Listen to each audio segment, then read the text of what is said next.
We're back. Episode number 4 of the new bike build series that we've got going on the channel right now. If you've missed an episode or you have absolutely no idea what I'm talking about right now, hit the info card right here or over here, not sure which one, but hit the info card in the corner of the screen to take you to the playlist with the first 3 episodes. You're not going to want to miss the last one because I am stoked on it, and we'll give you a little bit of a preview here in a second. But I got some more parts for the bike build, and I figured I would show you guys and bring you along with the journey, and what better place to start than the one that's right in front of me.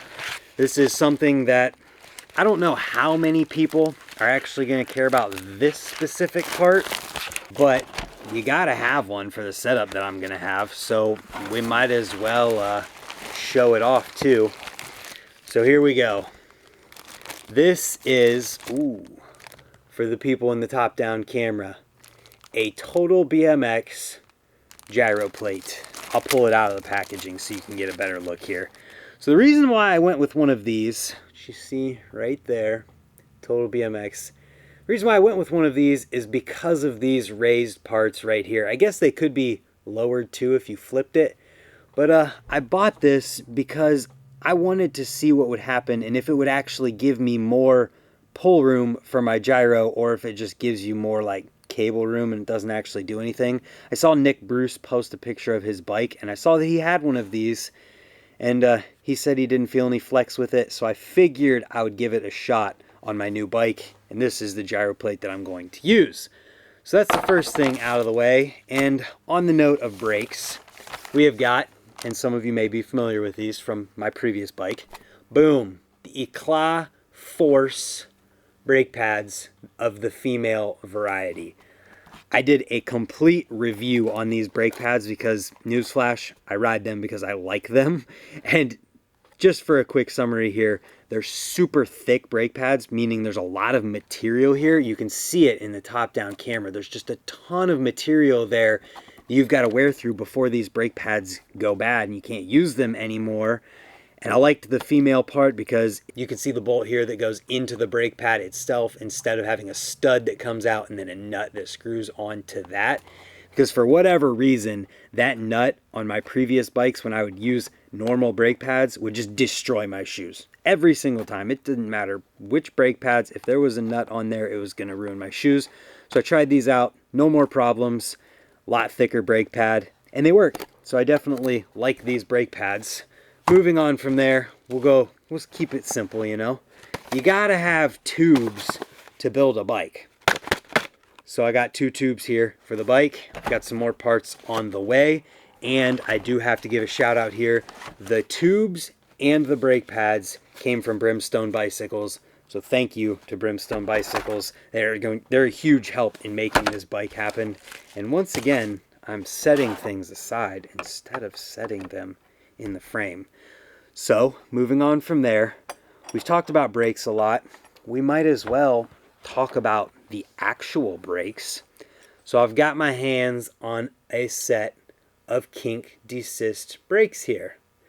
You might recognize these brakes from my current bike because I just put a set of them on my bike, and I just uploaded the custom cable design that I figured out with these, or Kurt Rowell figured out and gave me an idea for in the live stream. But I've been enjoying these brakes so far, and these were available, so I have them now for my new bike build. I'm excited to set up another custom set of cables. We got the springs here. And on the note of the Kink desist brakes and the brake springs, I've got a package here to open up because Matt from Kink, or Blackout, I would assume it's Blackout, but Matt from Blackout has reached out to me in the past, and I asked him if they sold Kink brake springs because I actually didn't end up with the right brake spring for one of the sides. It looks like it's got too many coils in it. Not sure. I just know that it doesn't seem like the stock one. So I just asked if they sold brake springs on their site, to which he said, I can just send you some. So thank you, Matt, for that. I tried to decline, but he said, no, it's no problem. We've just got them sitting around. So this is what arrived. And it looks like there's more in here than just the brake springs. We got a couple huge Kink stickers here. That's dope. And one day, whenever I have like a really awesome backdrop for all these videos, stuff like this is going on it for sure. I'm gonna set those aside until then. Ooh, my faves. The Kink carabiner. I don't have mine on my waist right now, but here's a black one. I would definitely throw this on my keys. It's good to have the Kink carabiner. Represent BMX everywhere you can, right? Kink makes a carabiner, so why the heck not? Ooh. Can't show these. We got shout outs to Park Tool going on. It's some Kink tire levers. So, on this note, if you see me riding anywhere, I'm gonna have these in my bag. I'm just gonna give them to somebody because we gotta have the shout outs to Park Tool here. But I'm gonna show the love and pass the love along with these tire levers to the first person who asks for them, or someone who just needs a tire lever, and I just give them to them. But regardless of that, thank you. Moving on from here, boom, we got a couple more sticker packs. Kink sticker packs. Man, I gotta say, in all honesty here, I ride for some really awesome companies, and I know a lot of really awesome people in BMX, but previous to this, the only conversations Matt and I had were about the brakes whenever I posted an Instagram story up, and he was intrigued by it. We haven't really talked before this, and he just kind of sent this out for me with no questions asked.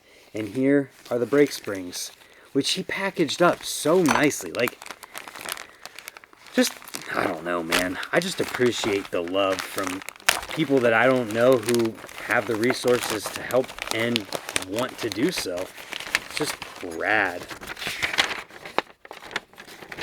That's me. And oh, he even sent the caps, dude.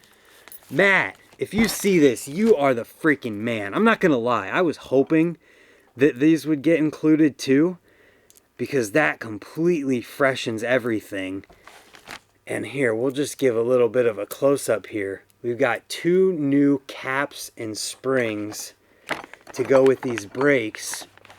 And literally what this does, because I wasn't really sure where I was gonna get the bolts to do my custom setup, and now I can show you guys it right now. Here, I'll grab the other one too. So here we go. This is my custom setup. I put this bolt through here, then I put a nut on this bolt, and then my cable wraps around this, which if you guys haven't seen the video, in this corner, in that corner, info card, check it out.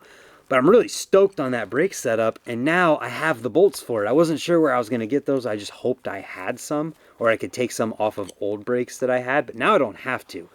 So I've got a spare set of caps now, and I've got the correct brake springs for both sides.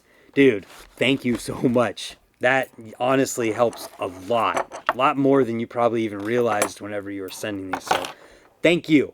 I'm stoked. Super stoked now. And now for the part of this that I'm also super stoked on. I put this in here because I wanted to show you guys my hard work, honestly, that I'm just happy with. And when I did the video and I did the reveal of the hub in the rag, and if you watched it, you know what I'm talking about, you'll see how much I muffed up that shot. I had the hub too low and it was out of focus and it was just bad. So here we have the Alienation Tin Man front hub, and you'll see right here it says it's supposed to be black, but it's not anymore.